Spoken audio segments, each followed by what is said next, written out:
At the same time that the economy is crashing, they want this big problem with pandemics.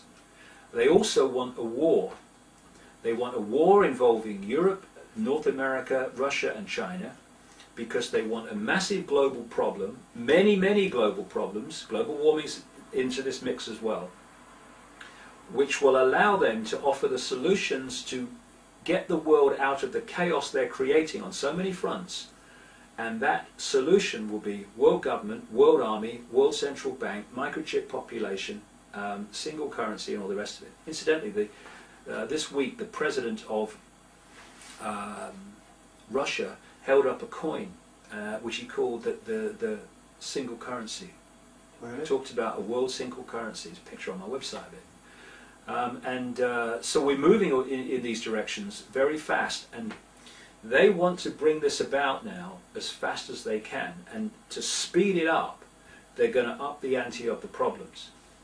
What can we do about it? Well, first of all, we need to get informed, and that means removing the backside from the sofa, removing the psyche from the game show and the bar, and start getting informed. Another thing we need to do is drop all these stupid, manufactured, completely engineered to divide and rule us fault lines of class, race, religion, income bracket, and realise that this is not a conspiracy to enslave Jewish people. It's not a conspiracy to enslave English people or middle-class Americans or black people or Aborigines. This is a conspiracy to enslave every single person on the planet. The way they're doing it is by taking their target population, humanity, and playing it against itself. So we're so busy fighting each other, cussing each other, competing with each other for what? And in doing so, we're being divided and ruled. People in uniform and people in dark suits further down the pyramids, who are administrating this conspiracy into reality, and the uniforms who are enforcing it upon the people, they need to start getting informed as well, and they need to start realizing that they have children and grandchildren, and the time's coming very, very soon, if we don't start taking action, coming together as one unit, because there's billions of people being manipulated. There's a relative handful in full knowledge doing the manipulating, so there is a way out of this, but only if we come together. There's coming the time soon, if we don't take action, where our children and grandchildren are going to look us in the eye, including you in uniform, especially you in uniform, and they're going to say, Mummy, Daddy, Granddad, Grandma, what were you doing when the fascist state came in that now controls every area of my life? And people in uniform, you're going to have to say, I was helping to introduce it, dear. People who are watching game shows and laughing at this, you're going to have to say, I laughed at it, dear. I said it wasn't happening when it was in front of my eyes. And we need to start walking out from these pyramids, and then they'll fall because we're holding them together. We're not only building our own pyramids, we're holding it together. Like when someone says, I'm not having my child vaccinated, oh, come the mob, you're putting our children in danger.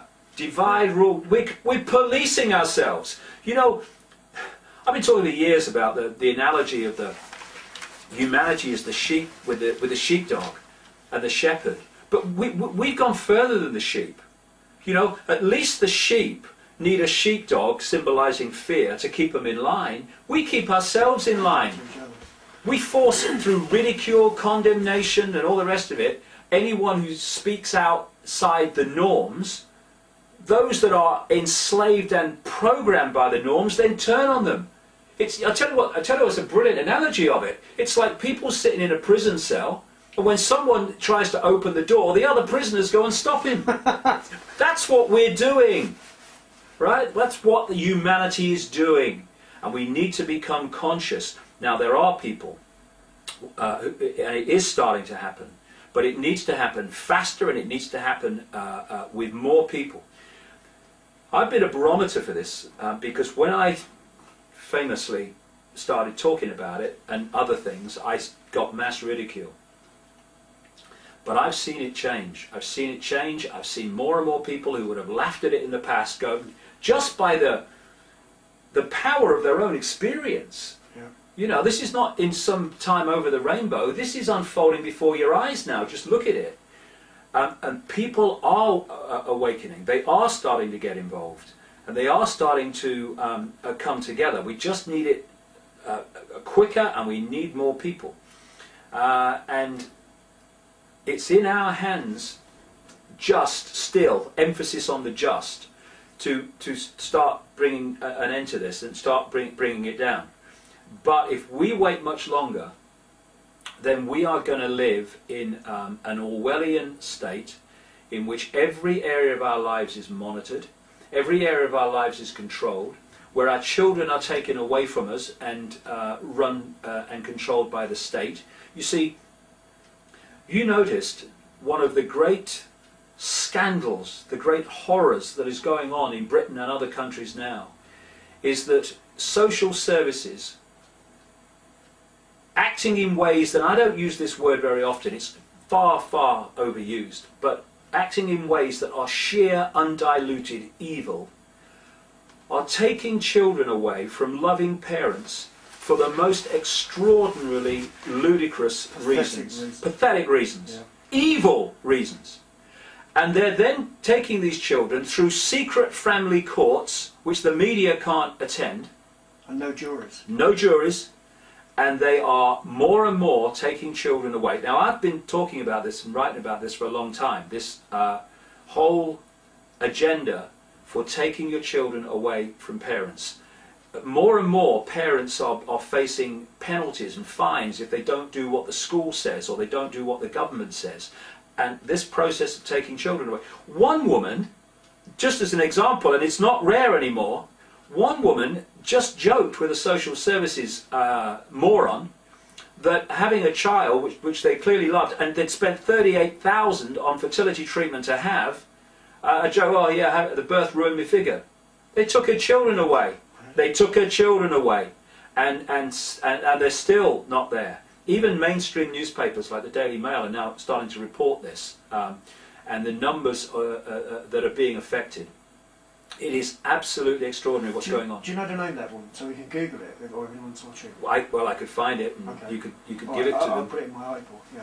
No problem. I could give it to you. It's on my research files, okay. And this is what's going on. And it's all part of this process of building this fascist state that will have control of every area of our lives. Now that's what's coming not long from now, unless we start to get seriously involved.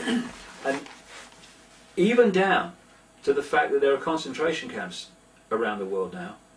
FEMA camps. FEMA camps, they're called in America, the Federal Emergency Management Agency, which they're using as a front. It's for keeping people en masse in terms of a pandemic or a national emergency. And they've built these military camps, or they've adapted these military camps, where the top of the fences don't go out to stop people getting in; they go in to stop people getting out, right? And we've reached the point now, Kurt, where legislation is going through Capitol Hill, which is giving official permission for these camps to be developed. Dick Cheney's Halliburton company is involved. He just looks evil, doesn't he? I mean, he would be he would be perfect in these social services organisations that are taking children away. I mean, he's crikey. I mean, that man is so evil, it's unbelievable. But so it's all in place, and the idea is that those dissidents who will not accept the robotic state, they will end up in the FEMA camps and their like around the world, and they won't be seen again.